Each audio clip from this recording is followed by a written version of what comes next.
Прывітанне, гэта канал Свабода Прэміум. Мяне зовут Дмітрый Гурневіч. Будьце сёння большую гадзіну разам з намі, разам са Свабодай. Сёння у нас незвычайны гость, гэта былы шматгадовы дырэктар беларускай службы Радыё Свабода Александр Лукашук. Вітаю вас, Александр. Прывітанне. Гонар для мяне будзе тут сёння. Для нас таксама, тым больш, што мы сустракаемся напярэдадні вашага юбілею. Наперш віншуем вас. І сёння я хацеў бы пагаварыць менавіта і пра вас, пра вашу працу на Радыё Свабода і пра беларускую журналістыку, якую рабіць беларускім журналістам усё складаней і складаней, паколькі яна робіцца пераважна ў выгнанні, ёсць праблемы з фінансаваннем, паколькі беларусы адрэзаныя ад рэкламнага рынку і ад людзей, которые маглі б данаціць з Беларусі. І іх контент, так званы, ён крыміналізаваны ў Беларусі. Таму пра ўсё гэта мы сёння пагаворым. Але я хацеў бы спытацца, вы 25 гадоў узначальвалі беларускую службу Радыё Свабода, бадай гэта самы доўгі адрэзак часу ва ўсім амерыканскім замежным вяшчанні. А вот вы самі думаеце, гэта добра ці дрэнна такі доўгі час? Вот про это пытанне часам думаеш і не ведаеш адказу. Ведаеце, нас на радыё заўсёды вельмі важна было, якая аптымальная даўжыня перадачы. Вот колькі трэба хвілін, да? І мы праходзілі розныя трэнінгі. Я памятаю, у нас быў адзін трэнінг з BBC. Жанчына, якая ўзначальвала всю іх службу, 50 гадоў працавала в эфіры. І мы задавали это пытанне, она весь час ухілялася, не казала. Нарэшце мы яе прыціснулі. Все-таки скажите, вот якой даўжыні павінна быць перадача? И она так вздохнула и кажа, это неправильное пытанне, поэтому на это пытанне нема отказу. Это все равно как пытаться, якого колеру павінен быць обед. Справа не в этом. Справа в тым, нема кароткае ці даўгое, а ёсць пытанне адпавядае ці не адпавядае. Навіна, да, аналітычныя. И вот этот отказ професійный, мне здаецца, он падыходзіць да ўсіх наших справаў у жыцці. Так, вот, калі паглядзець дакладна, то сапраўды мне належыць это рэкорд доўгажыхарства. 25 гадоў. Трошки больш, чым у Ежы Новака Езеранскага. Это заснавальнік, легендарны дырэктар польскай службы Радыё Свабодная Европа. Так вот, я з ім знаёмы быў, дарэчы, абмяркоўваў нашу праграму, параду пытаўся. Пра яго хадзіла на радыё такая показка, што казалі, вот был ціхі год прайшоў. Пан Новак на знак пратэста падаваў в адстаўку толькі кожны другі тыдзень. Іншымі словамі, калі ты працуеш в дынамічнай арганізацыі, в принципе, способы паводзінаў, як доўга пратрымацца, могуць быць і зусім не абавязкова вельмі ціхія. Цішэй ніжэй травы, як кажуць, там, цішэй вады, ніжэй травы. Не, з гэтым не звязана. Але дзеля Дмітрый, как сказать, педантычнасці, я вам все-таки скажу, что я быў 7-м дырэктарам беларускай службы Радыё Свабода, а таксама 9-м, 11-м і 13-м. На працягу этого перыяда, вот чвэрці стагоддзя, я 3 разы заходзіў в розныя мясціны. Вот, скажем, в Стэнфорд, в Говарdsкі інстытут, я быў стыпендыянтам паўгода. Потым больш за год быў дырэктарам афганскай службы. Затым таксама доўга быў галоўным рэдактарам сяго радыё і пасля этого вяртаўся. Вось гэтыя заходы, мне здаецца, для прафесіі важныя, таму што ты патрапляеш не то што в іншы асяродак, а заходзіш са свайго, і раптам у тебя открываюцца новыя ракурсы. Іншая перспектыва. Галава, да, іначай пачынае бачыць і разумець, бо все роўна. Это вот, знаете, вот кто працаваў в беларускай журналістыцы, той ведае, што вот ты можаш змяніць прафесію, але ты заўсёды застаешься беларускім журналістам. Але 25 гадоў это вельмі шмат, і вот калі нейкія ваши гейтары выступалі дзесьці, яны пастаянна казалі, ну вот Лукашенко, Лукашук, нават корень такі самы. Той що кіруе ўжо 31, вы 25 такі кіравалі. Вас это ніколі не бянтэжыла?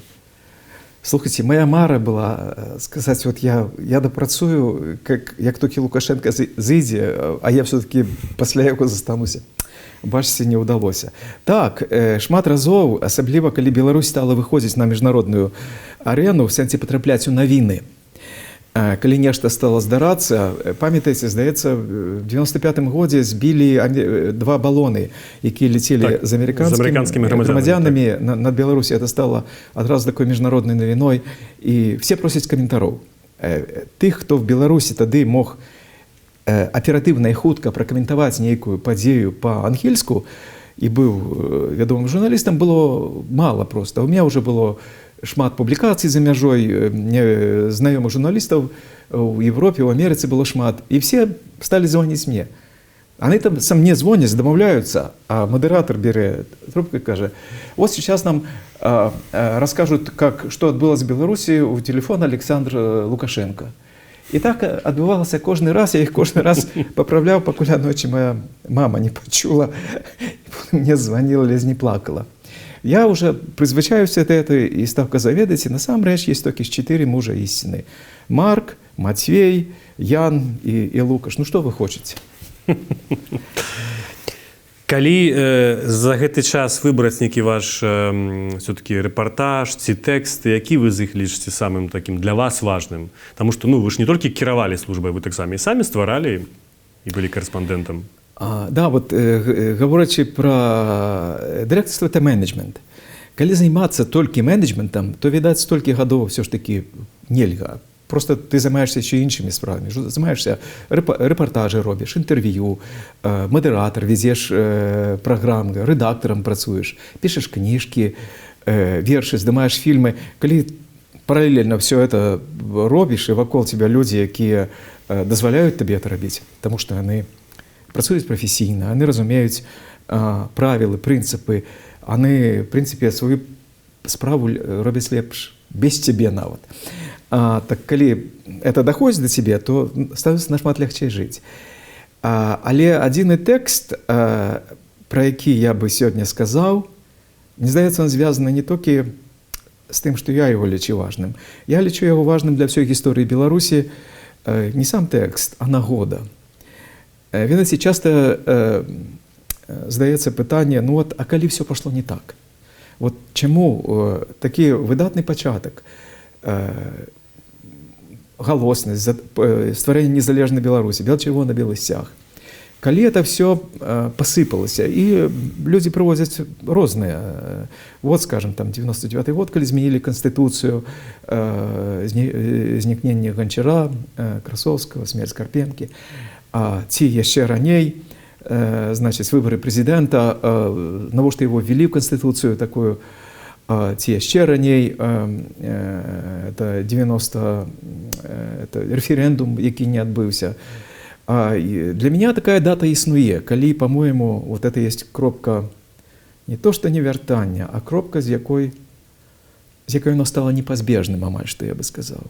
Эта дата, это 3 лютага, калі я не памыляюся, 3 лютага 93-го года. І вот 4 лютага я написал этот текст, які 4 лютага прогучаў у эфіры «Свободы», і он называўся «Реабилитация катаў».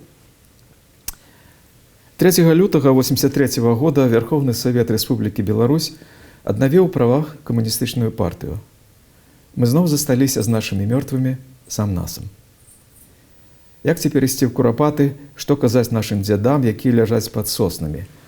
Як растлумачыць, чаму вернутая з небыцця партыя-вампір, ненажэрная людоедская банда, што дзесяцігоддзямі гвалтавала беларускі народ, ірвала на кавалкі ягонай землі і прадавала іншаземным дзяржавам, таптала мову і паліла кнігі, душыла лепшых сыноў і дочак і тысячамі клала ў вялікія і малыя курапаты. На 3 гады кінула ў акупацыю, а потым працягнула гэтую акупацыю сама, посыпавши на развітанне радыоактыўным попелам, ды подла схаваўшы сваё чарнобыльскае злачынство ад людзей. Я памятаю, як меня ўразіла тое, што вот 188 депутатаў, якія за это прагаласавалі тады, што яны вернули все это назад. Вот все зашло з рук, все оказалось беспакараным. Для меня вот так стало ясно, выразно, что эта реабилитация катаў робіцца з адной мэтай, таму што каты запатрабаваныя. Яна частка этого жыцця. Для іх заўсёды будзе праца. Яны заўсёды будуць. І я был у такой роспачы, напісаўшы гэты тэкст, я его скончыў вось такой фразай: «Нашыя мёртвыя цяпер могуць пакінуць нас, бо мы не абаранілі іх ад пасмяротнай знявагі». І тады гэта знак непапраўнай бяды. Бо так, без памяці, без аховы продкаў загінем, садзім у нябыт з карты Европы. І толькі кампартыйныя пацукі будуць лётаць ненажэрнымі зграямі па чарнобыльскіх абшарах таго, што некалі звалася Беларусі. Радыё Свабода 4 лютага 93 года. Вот эта з'ява для меня была вельмі балючая і вельмі асабістая. І яна, я бы сказаў, як такі камертон у ацэнцы всяго, што адбывалася і добрага, і дрэннага. Але одна таки заувага, это было яшчэ да Лукашэнкі? Лукашэнкі не было яшчэ?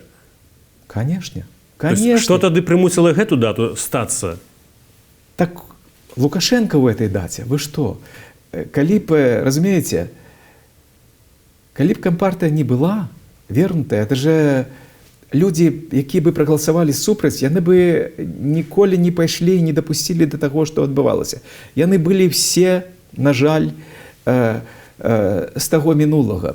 Варианты были. 92 год, конечно, референдум 92 года, змена, выборы, новый Верховный Совет изменили бы нашу ситуацию. Минулое, нельзя говорить про минулое, знаете, что оно не мае умовного ладу. Эта фраза ничего не означает. В житті есть выбор для кожного человека, и в меньшей ступени для великих группов людей, еще в меньшей ступени, магчыма, для краіны, бо вельмі шмат рэчаў, на які мы не ўплываем. Суседзі, сусветная эканоміка, надвор'е. Але вот этот перыяд, конечно, быў самы крытычны. Ці беларуская журналістыка в той час спрацавала так, як належыць? Не думаю. Бо дзе мы цяпер? А што яна магла зрабіць інакш? Ну, было шмат СМІ, адважныя людзі, вы ведаеце, свабода. што не разумелі.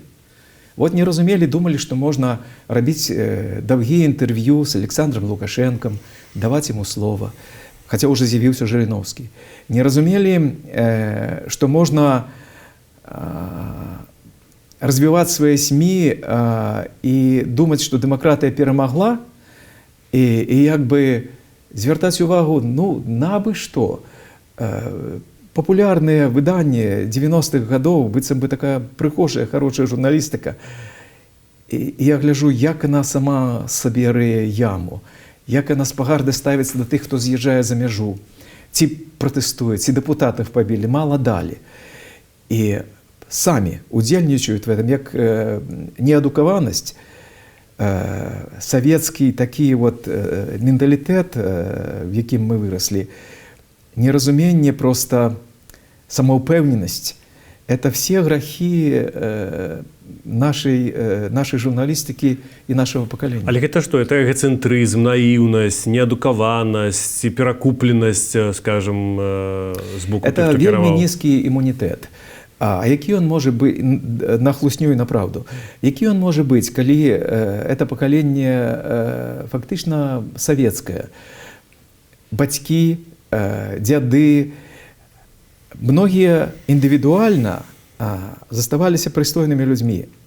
Але вот тиск вот этого социума, який казав депутатам, які голодували супроть референдума за родную мову, вони казали, мало дали. Ну так вот это голос Лукашенки. Я думаю, что не хапало нам ни політичної культури в громадстві во всім. Голоси, пророцкие голоси гучали. Я не скажу, что их не было. Были, які формулювали то, что будет. Але это не один феномен Беларуси.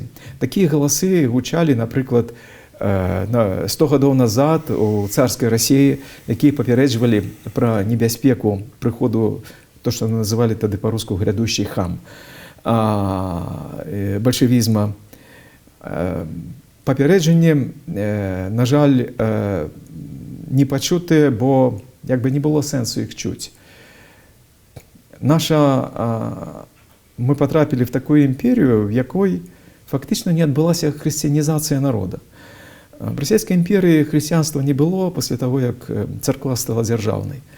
Это стала такая форма просто паганства праволаднага. Йозеф Ратцингер яшчэ ў 50-е гады напісаў артыкул про тое, што ўся Еўропа праз 50 гадоў будзе паганскай, тому што нават у заходняй Еўропе, на яго думку, это шмат дзе просто вонкавая такая шыльда і вітрына была, а ўнутры не ўсе людзі все-таки былі сапраўднымі там вернікамі. Ну, калі мы такімі катэгорыямі разважаем. Одна з небяспекаў. Паколькі мы вот уже перайшлі ў гэтыя складаныя журналісцкія часы, а на вашу думку, калі б вот вам за вашу журналісцкую кар'еру было складаней за ўсё займацца журналістыкам? Вы маеце досвед і ў савецкія часы, пазней перабудова, калі як быццам бы Савецкі Саюз, ну але нашмат вальней. Незалежнасць, пасля 93-го года Лукашенка, пазней вы нават узначальвалі некаторы час афганскую службу Радыё Свабодная Еўропа і пасля 20-го года некалькі гадоў вы яшчэ былі дырэктарам. Мне лёгка адказаць на пытанне, калі лягчэй за ўсё было. Вот, і прыемней. Это тры, я бы сказал, вылучыў момант. Это перыяд конца 80-х, пачатку 90-х. Это то, что час назывался галоснасць, але, в принципе, журналісты былі тады, конечно, героямі дня. Это былі галоўныя людзі. Я в той час был ужо сакратаром Дзяржаўнага камітэта па дзяржаўных прэміях, сакратаром секцыі журналістыкі. Я быў намеснікам старшыні Менскай гарадской арганізацыі журналістаў. Рэдакцыі Тузіну газет і часопісаў нацыянальных вылучылі меня сваім кандыдатам у Верховны Савет. Журналісты былі зверху абсалютна шчаслівы час. Здымаў дакументальныя фільмы, в тым ліку пра Курапаты, напрыклад, можна было зняць, ці там фільм «Дэпутаты» пра пуч. Другі перыяд – это праца в Афганістане. Афганістан спрабаваў пачаць новую будучыню. Это 2005-2006 год. Толькі што абралі прэзідэнта, і першыя выбары в парламент павінны былі адбыцца.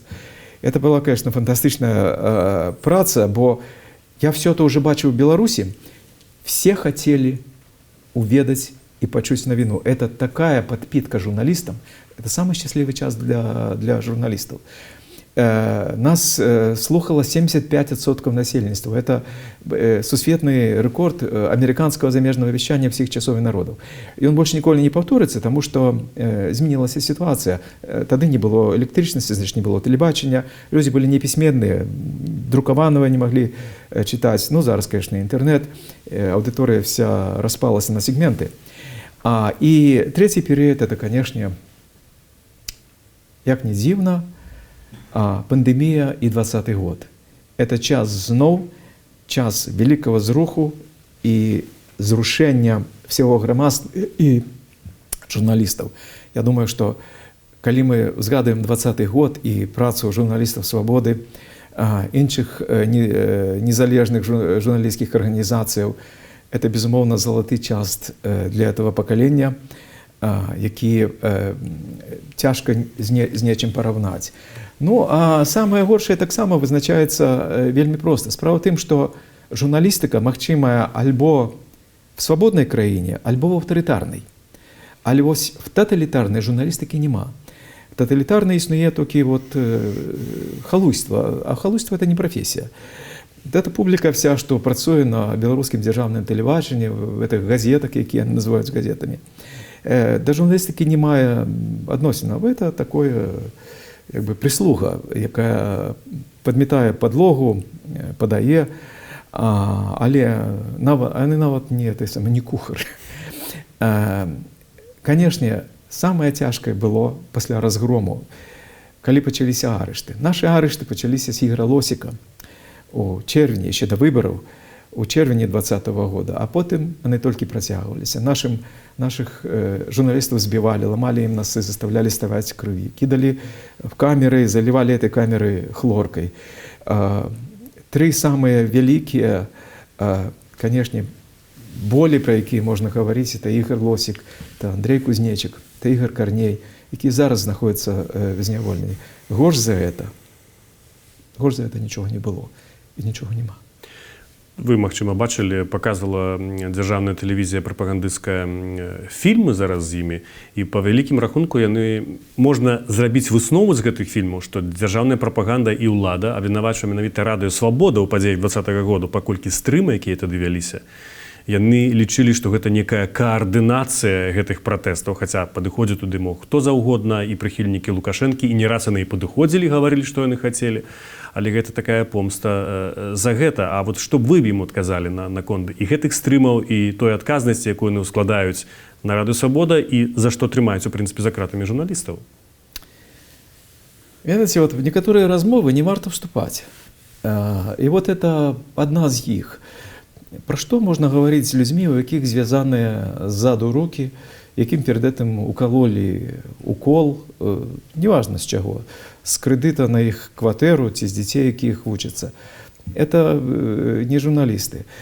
А попроки тим, що нечае слово на нечто впливає, вони йдуть, ну не ведаю, хоч з часов Христа, да?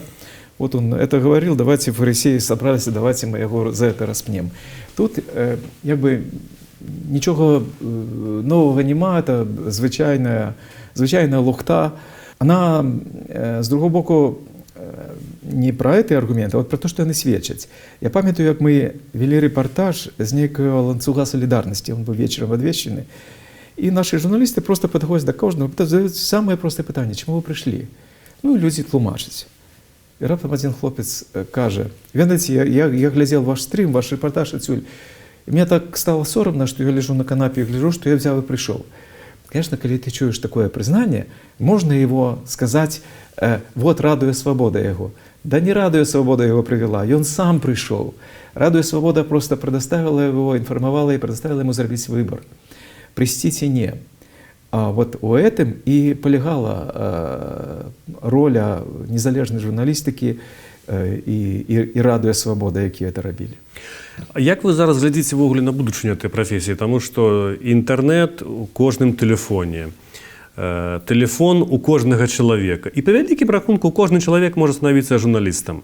І він, у принципі, і становиться. Зараз мноство блогерів, які нібито можуть збирати інформацію, ретранслювати, некоторі стверджують, що вони її перевіряють.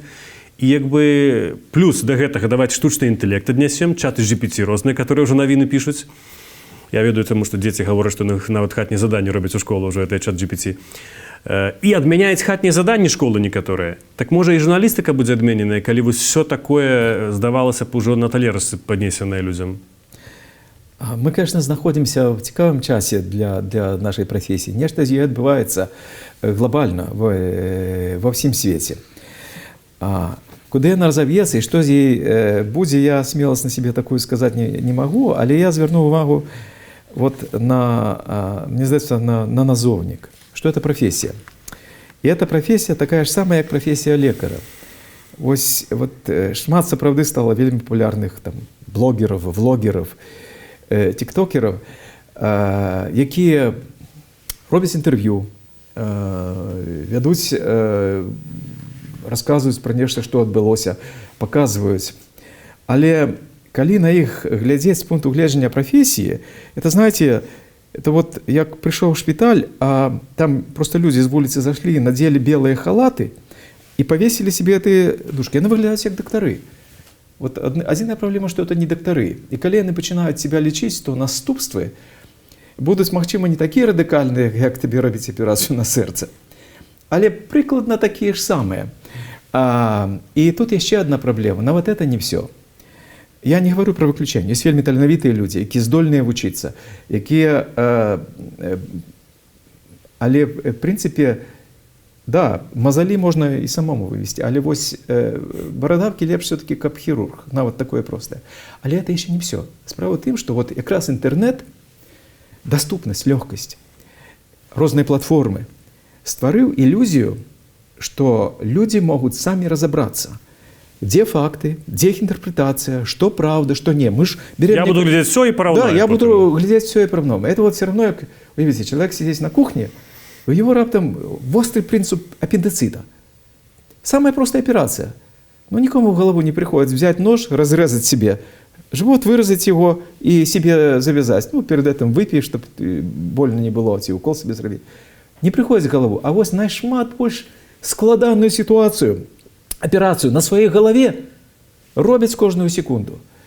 Это иллюзия. У меня был знакомый дантист, и я сижу я в кресле и пытаюсь его, скажите, кажу, а вот зараз люди ставят золотые зубы? Он каже, не. Каже, не модно. Я кажу, а что модно? Он поглядел на меня, как были. Журналістика – это профессия, и этим все сказано. Коли ты не будешь ее учиться, коли у тебя не будет навыков, это так само, как ты не будешь учиться, не будешь ведать правил, не будешь разуметь процедуры, ты никого не вылечишь. ты залечишь. Небяспечная рэч. Сёння журналістыка беларуская ў пераважнай большасці існуе з-за мяжы. Ну, у Радыё Свабода тут якраз такі вельмі вялікі досвед, таму што з 50-х гадоў яна існавала за мяжу ўвесь всю халодную вайну і праз жалезную заслону ляцеў яе сігнал. Але ці гэта вот сёння можа быць эфектыўным такая праца з-за мяжы? І зноў жа да папярэдняга пытання.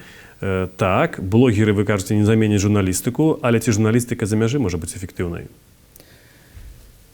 Ці гэта не ілюзія? Ведаць, я бы не стаў ужываць слова так эфектыўнай, як сінонім да слова выніковы ці там, які прыносіць нейкія перамены. Справа в журналістыцы не зусім проста в эфектыўнасці. Это, ведаеце, ну, не ведаю, для хрысціяна, напрыклад, ці вот эфектыўная Біблія. Ну, задайце это пытанне і адкажыце на это пытанне. Тут справа ў іншым. Это як кісларод у паветры. Калі ён ёсць у пакоі, нават трошкі, нават фортку адкрыць. Вот людзі, якія сядзяць в камерах нашых, они все скардзяцца, што няма чым дыхаць. Як важна открываць фортку, як турэмшчыкі з этого здзекуюцца, не дазваляюць открываць фортку. Не важно, што все паветра не паміцца, хаця бы трошкі. Вот это трошкі і ёсць розніца паміж жыццём і нежыццём, паміж свабодай і турмой. Я не пераймаюся пытаннем эфектыўнасці журналістыкі. У нас былі сітуацыі, калі у нас адначасна нашай праграмы у жывым эфіры глядзела больш за 100 000 чалавек, а былі сітуацыі, якія глядзела толькі 100 чалавек. Ты не заўсёды это залежыць ад журналістаў. Ёсць іншыя фактары. Але ў нас няма выйсця. Нас проста трэба працягваць рабіць сваю справу. Ведаеце, калі памёр Васіль Быкаў, і я паляцеў на пахаванне, я взяў фрагмент аднаго з яго інтэрв'ю, якое ў нас гучала в эфіры, і Васіль Быкаў адказваў на пытанне, дзеля чаго ён піша. І вот падчас паніхіды, я выступаў апошнім, я папрасіў гукааператараў, в Доме літаратараў включить этот запіс. І он прогучаў. І Васіль Быкаў сказаў, повторивши фактично фразу Толстого, что трэба рабіць тое, што трэба. Да? То, что Руссо казаў, даглядайце свой сад, а там будь што будзе. В этом сенсе это и есть адказнасць, счаслівая адказнасць, зайздросная адказнасць журналістыкі. Сёння вельмі часта дакараюць незалежных журналістаў у сувязі з рознымі падзеямі ў свеце, зменамі ўладаў, што гэтыя СМІ працуюць не на грошы беларусаў, а на грошы нейкіх замежных спонсараў, напрыклад. Ну, бо розныя ўрады праз розныя фонды фінансуюць.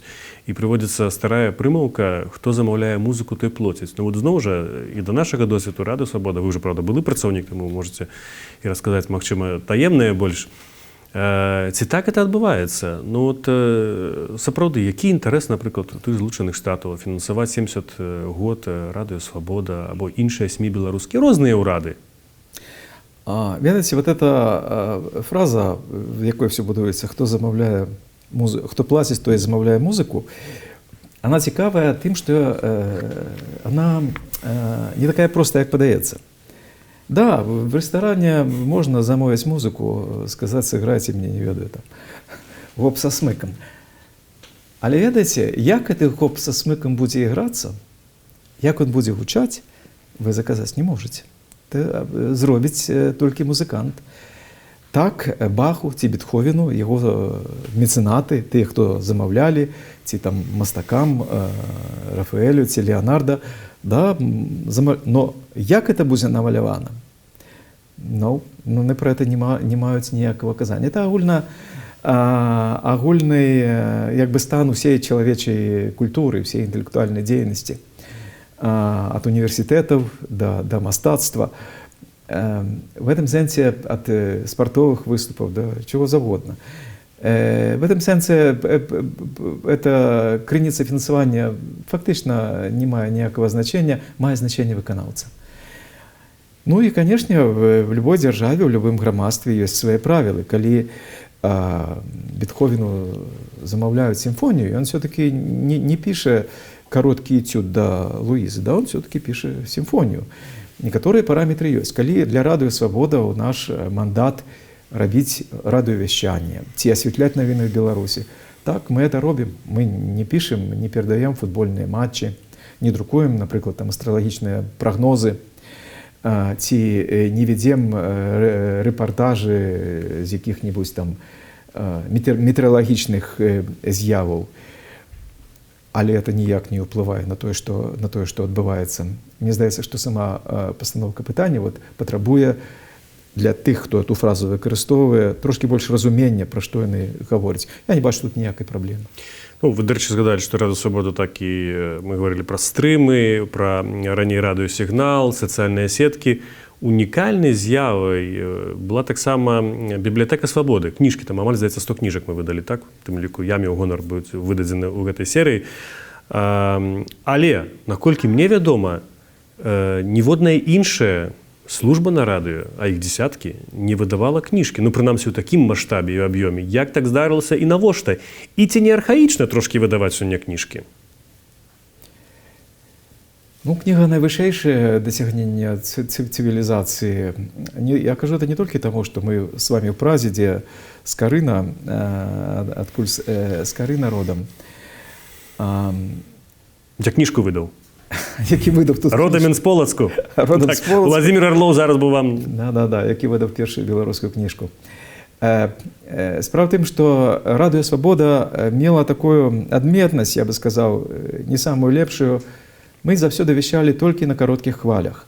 У нас ніколі не было рэтрансляцыі ў Беларусі. А што такое кароткія хвалі? Это значыць, па-першае, людзі павінны мець кароткахвалевыя прымачы. За савецкім часам яны мелі, а потым пашлі 90-е гады, нулявыя, новых іх не выраблялі, навошта? Стары парк патроху паміраў. Другая рэч, кароткія хвалі, уже многія пра это не ведаюць, яны мяняюцца 2 разы на год.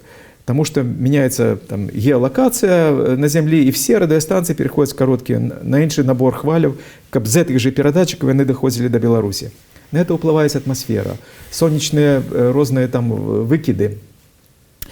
Іншими словами, это кожный раз такое черная магия, мастацтво, дойдзе, не дойдзе сигнал. И у нас была такая отдаденная аудитория, нас так слухали, что из-за того, что вот было тяжко, люди все ж таки слухали. И я дагэтуль сустракаю людей, якія пераходзілі на беларускую мову. Он недавно в Познані сустрэў паляка, які прыехаў на сустрэчу літаратурную, кажа, хацеў з вами пазнаёміцца, бо пачаў выпадкова слухаць беларускую свабоду, говорит, сам вывучыў беларускую, а жаніўся з беларускай, рускамоўнай. Прымусіў яе перайсці на беларускую, і зараз прыехаў пазнаёміцца. І такіх у нас было залатых просто слухачоў вельмі шмат. Але радыё, наша журналістыка, жыла толькі 1 хвіліну, вот пакуль яна гучала. І адзін спосаб фіксацыі быў, в той час інтэрнэт не быў яшчэ так шырока пашыраны, была кніга. І аказалася, што некаторыя нашы праграмы, перадачы, тэмы выходзяць за жанр гадзіннай перадачы нават, не кажучы о том, што там 5-7 хвілін, што яны варты больш разгорнута, бо няма, вот то, што я казаў, няма кароткага, няма доўгага, а патрэбнае толькі павінна быць. Перад маім апошнім месцам працы, перад Радыё Свабода ў Менску, я быў галоўным рэдактарам самага вялікага кніжнага выдавецтва Беларусь. І я думаў кнігамі. Ну, на радыё трэба думаць радыё, а не кнігамі. Але вось я адчуваў, што у нас ёсць вот гэты матэрыял. Мне было шкада, што ён не то што прападае, а што ён не даведзены да сваёй правільнай формы, да завяршэння. І я пайшоў да начальства, і тады якраз узнікла новая такая тэрміналогія ў сферы журналістыцы, платформа. Раней яго не было, а зараз сталі гаварыць платформы, вот дыгітальныя платформы, відэоплатформы, тэлебачанне, газета. І я пришел, я зменил терминологию, я кажу, ведаете, это не книги, это просто платформы для доставки нашего контента. І начальство здалося, нам дали трошки грошей, і так почалася бібліятэка свабоды, якая займалася выключна документалістыкай, документальнай журналістыкай, за некалькімі выключэннямі, бо была паэзія таксама. И я лічу, что документальная журналистика – это наивысшая ступень журналистики. Это место, где журналистика с ее законами поднимается на уровень литературы, але при этом заховывая верность правилам, критериям, стандартам журналистики. Вот вы говорите про важность журналистики, мы говорили про эффективность и про выніковасць. А вот расскажите, особливо для молодой аудитории внутри Беларуси, вот вы выхоўваліся, нарадзіліся ў краіне, дзе не было ніякіх незалежных СМІ, дзе была монополія савецкай прапаганды. Але нейкім цудам вы, вот ваше пакаленне, многія людзі, так, здолелі стварыць мартыралог Беларусі, стваралі незалежныя СМІ, незалежныя выдавецтвы. Некаторыя пашлі, вашыя калегі ў палітыку, стваралі БНФ, былі ў парламенце, вы таксама ж былі ў парламенцкай камісіі. Як это ўвогуле было магчымым, калі да гэтага не было нічога, што магло б стаць імпульсам? Ці, магчыма, проста я так настолькі не разумею тых рэалій, а штосьці такое было? Я думаю, что вот вы якраз самое галоўнае тут сказали. Весь час было. Было «Радио Свобода» по-руску, по-беларуску, был «Голос Америки», было BBC. Значит, по-першае, вот это існавала. Існаваў так званы сам выдат. І он в Беларусі пачаўся і таксама дзейнічаў, былі нейкія забароненыя творы.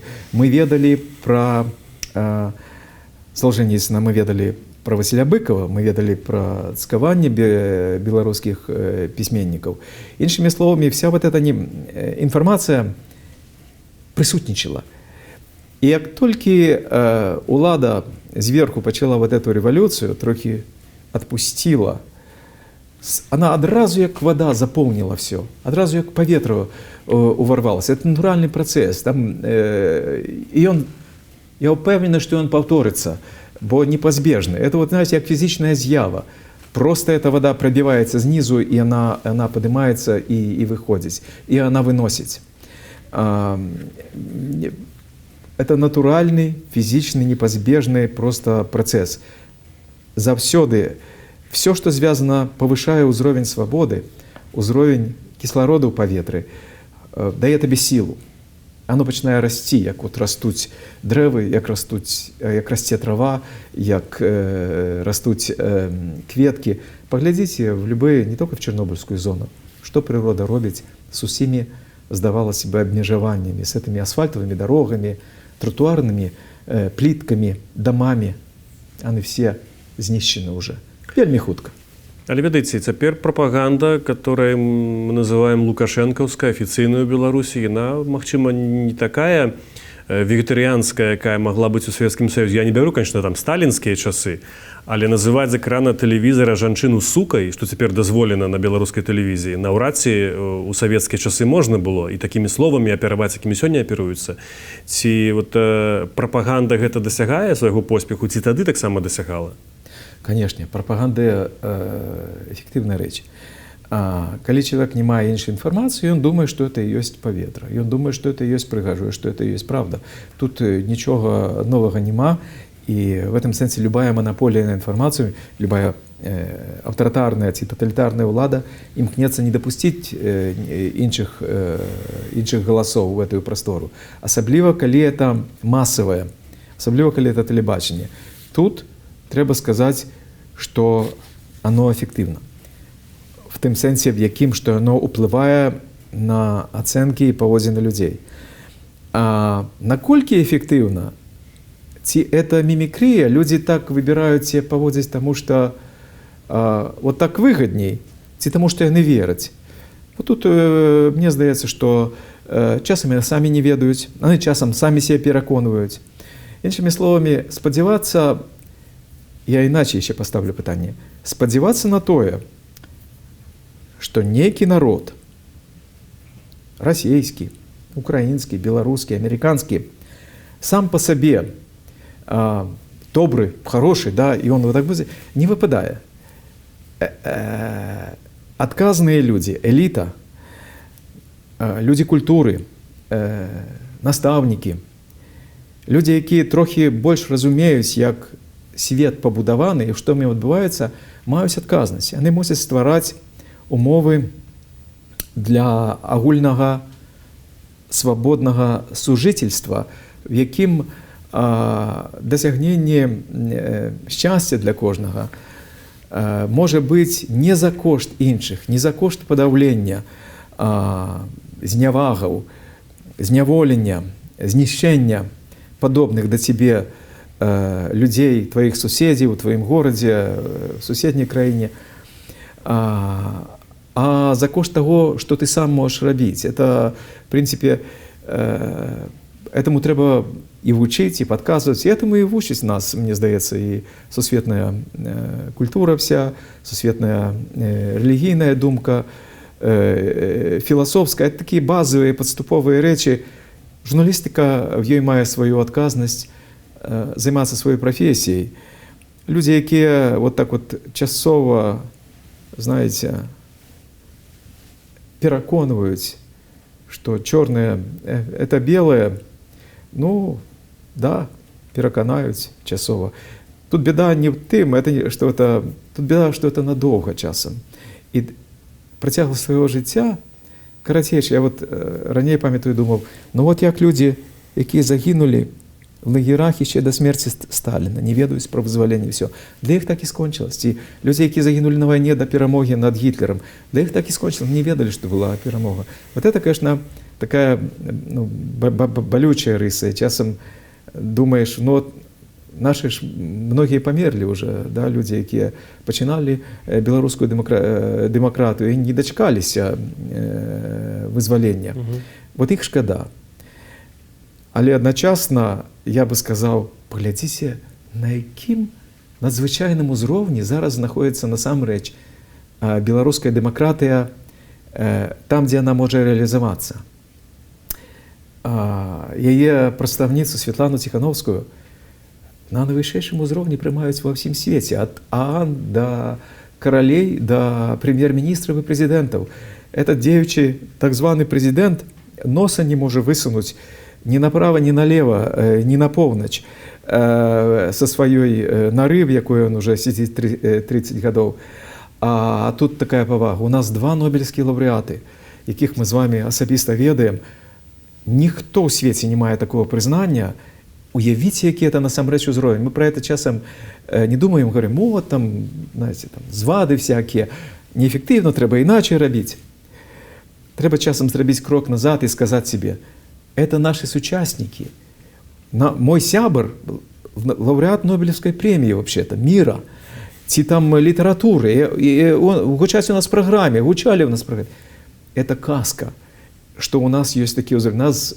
Я думаю, что на белорусов в этом сенсе с зайздростью давно глядзіць вся российская позиция. Мы шмат про это чули. Ну, они сами про это кажут. Они сами про это кажут.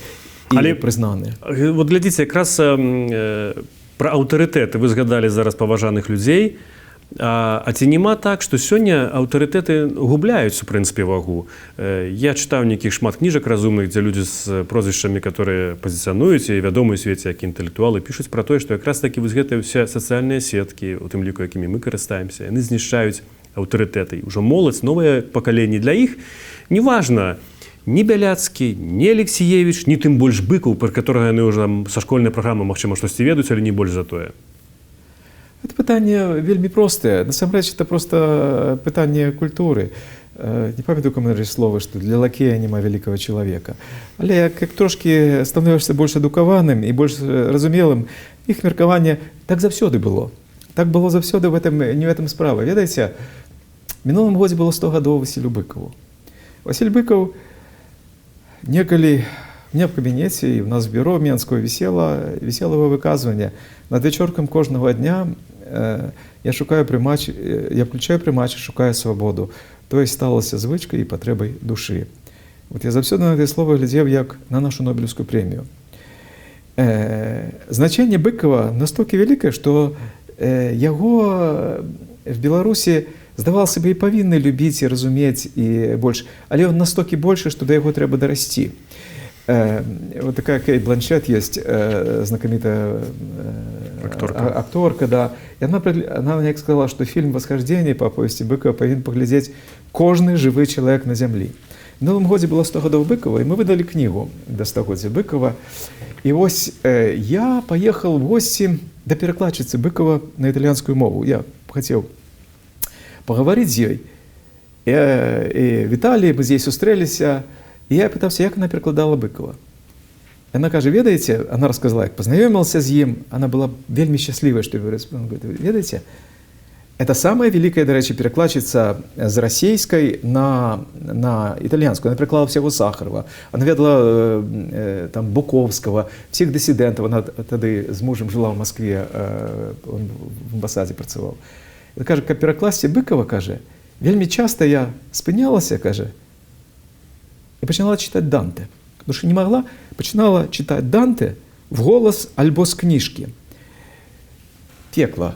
І коли тільки почитавши Данте, я далей могла нешта перекладати. Розумієте, що вона сказала? Данте – самий великий письменник, який коли-небудь, який створив, в принципі, нашу, за 400 годів до Шекспіра, да? За 300. І ось, каб Быкова зразумець, каб прочитати італійці, і вона не могла без допомоги Данте. То, что мы маем от Быкова, это просто такое счастье, это такое нам для Беларуси дало. От Беларуси, коли ничего не застанется Быков, и это завсёды будет Беларусь. Вернемся давайте ще до радыё, тому што памятаю, калі прыходзіў працаваць на Радыё Свабода, тады быў такі слоган на радыё больш, чым радыё. Але насамрэч зараз радыё менш, чым радыё, таму што хваляў няма ўжо. Ці вы лічыце, што гэта правільна? Што ўсё ж такі увогуле няма радыёхваляў і зараз, асабліва калі інтэрнэт, можна вельмі лёгка адключыць. А ў Радыё Свабода заўсёды была як бы запасная магчымасць. Можна было выйсці на хвалю і такім чынам трапіць у дамы да людзей. Это больш тактычнае пытанне. Калі б і зараз было радыё, то, шчыра кажучы, а што толку, калі няма на чым яго слухаць? Мы все ж таки павінны быць там, дзе людзі, і на чым яны слухаюць. Это больш прафесійны падыход. Я бы не сказаў, што варта так. Радыё надзвычайны сродак масавай інфармацыі, надзвычайны спосаб.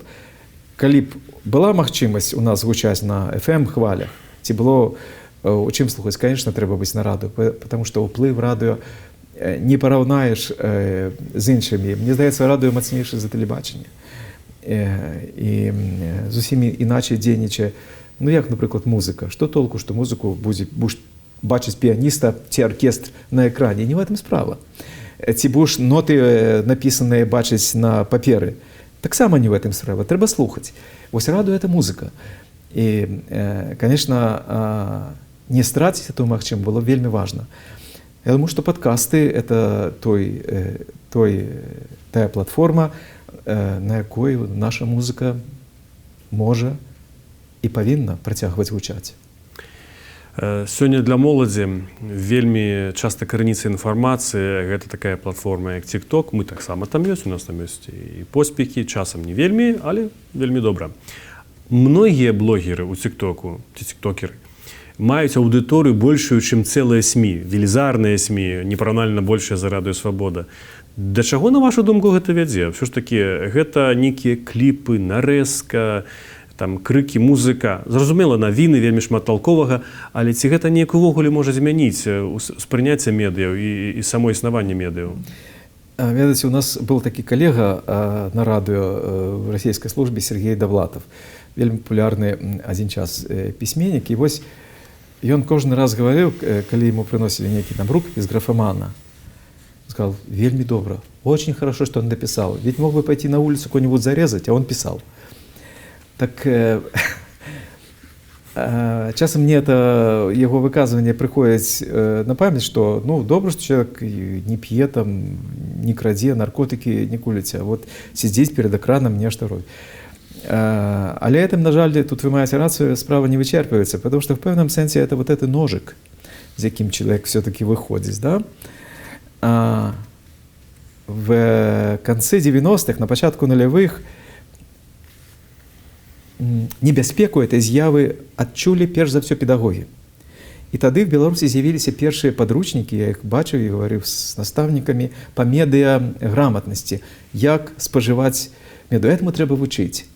Это Пробачте, так у чым негатыў, у чым як бы мінус этого? Ну, існуюць, бо ваши словы ж таксама могуць зразумець так, што, ну, правильно, вы журналіст, вы шмат гадоў працавалі на СМІ, і у вас хтосьці раптам забірае аўдыторыю і робіць гэта часам яшчэ больш паспяхова. І таму, канешне, вы будзеце крытыкаваць сацыяльныя сеткі і TikTok. Знаете, вот я у вёсцы, я фельдшер, у меня фельдшерский пункт. И у меня нехта нараджае, ці ў баку закалела. І яны ідуць не ко мне, а ідуць да бабкі, якая ім пашэпче і паправіць. Можа быць, ад заікання она і паправіць. Але калі у чалавека зараджанне крыві ці грыжа, она не паправіць, он просто загіне. Вот у гэтым палягае розніца. Асабліва з artificial intelligence. Я шмат разоў бачыў, як людзі... Справа в тым, што мы як від, як Homo sapiens, мы апярэдзілі самі сябе. Мы не умеем, вот як з атамнай энергіяй, да, напрыклад. Мы маем нешта, з чым, што больш моцнае за нас, як artificial intelligence, штучны інтэлект, як сродкі масавай інфармацыі, яны больш моцныя за нас. І это трэба разумець. Тут справа не ў свабодзе, тут справа ў шкодзе і адказнасці. Я все равно вяртаюсь да параўнання з медыцынай. Калі аддаць права лічыць любому чалавеку з вуліцы, я думаю, што это была бы апошняя пандэмія. Мы б уже з вами не вялі этой размовы. Але я вас перабіў, вы казалі пра падручнікі, якія вы бачылі школьныя. Што это пачыналі разумець. І такія падручнікі в школе пачыналі гаварыць і вучыць іх этаму. Нас ніхто ніколі не вучыў, як спажываць сродкі масавай інфармацыі. Ну, вот зараз мы вучым, мы ведаем, як спажываць ежу, напрыклад, да, там лактоза, глютен, вітаміны, перапрацаваныя. Мы нашмат больш на это звяртаем увагу. А з мас-меды, з інфармацыяй это яшчэ нема, это яшчэ наперадзе. Вот это інстынкты, якія і татальнае навучанне. Таму вельмі важнае то, што мы называем праца з фейкамі, напрыклад, падкрэсліванне іх, паўтаранне. Я мушу сказаць, што Радыё Свабода вельмі цікава з гэтым. Адной з першых пачала некалі в Беларусі і зараз працягвае расследаванне журналісцкія, беларускі расследавальніцкі цэнтр, які гэтым займаецца. Вот яны зараз і в штучны інтэлект пашлі, там стварылі эту выдру. Цікавыя праекты, якія робяць і знаходзяць тэмы все роўна беларускія СМІ, якія знаходзяцца за мяжой. Я перш за все звяртаю увагу на беларускамоўныя, это Белсат, Наша Ніва. Тыя прафесійныя Еврорадыё, рацыі, якія з'яўляюцца. Вот это важно падкрэсліваць і саміх себе рэкламаваць, все ж таки падтрымліваць. Это і ёсць в пэўным сэнсе адукацыя, але в прынцыпе по-хорошаму этому трэба вучыць. Як вучаць, як карыстацца кампутарам, як вучаць, як вадзіць машыну. Бо это новая рэчаіснасць, і мы, як від, як Homo sapiens, мы не наразіліся з гэтым. Этому трэба вучыцца. Як вы сёння патлумачылі б людзям, которые ўжо, ў прынцыпе, не вераць у ніякую аб'ектыўнасць у СМІ, лічаць, што проста падзеленыя СМІ ідэалагічна. У тым ліку з Беларусі вельмі часта людзі кажуць пра тое, што не можа быць ніякай аб'ектыўнасці, кожны адпрацоўвае нейкі парадак дня, павестку, як яны кажуць. Насамрэч, мы вяртаемся зноў пра эту заказчыка этой музыкі. Тады што вот для вас канкрэтна эта аб'ектыўнасць або незалежнасць СМІ? Я бы сказал, что это СМІ, якому я давяраю. Крыніцы, якімі я карыстаюсь, я гляжу шмат, але які я абавязкова гляжу, это все ж таки галоўны крытэр для меня давер. Як давер этот у меня выбудаваўся, ці як ён выбудоўваецца нашай аўдыторыі? Давер для СМІ, як паказваюць, як не дзіўна, вот все, это не то, что ты ніколі не хлусіш, напрыклад. Памылкі робяць все. А як не дзіўна, як часта you break the news, як часта вы здабываеце унікальную інфармацыю, говорите. Оказалось, что 80% звязываюсь давер до СМИ, калі яны бачаць, што это СМИ, насамрэч, што это означае? Што это СМИ вельмі добра і моцна працуе, мае свае крыніцы, знаходзіць, робіць нейкую навіну. Только вот это пераконвае аўдыторыю, што этому СМИ можна давяраць. Пасля этого уже ідуць аналітыка, каментары. Але вот этот фактор професійний чисто, when you break something,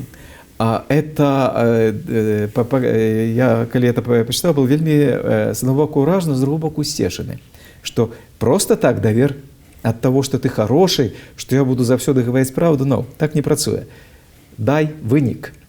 І от коли є вынік, у людей спрацовує такі, знаєте, некое пачуццё. Кажуть, да. І от тады, калі тебе пачинаюць давяраць, вот тады ты пачинаеш сапраўды на нешта уплываць і рабіць. Тады ты становішся, то, што называюць словом аб'ектыўны. Ну, насамрэч, я бы сказаў, што это, зноў вярнуся да даверу, это то, чаму мы давяраем. Пра што вы шкадуеце? 25 гадоў на пасадзе дырэктара, ну, а ў журналістыцы яшчэ больш.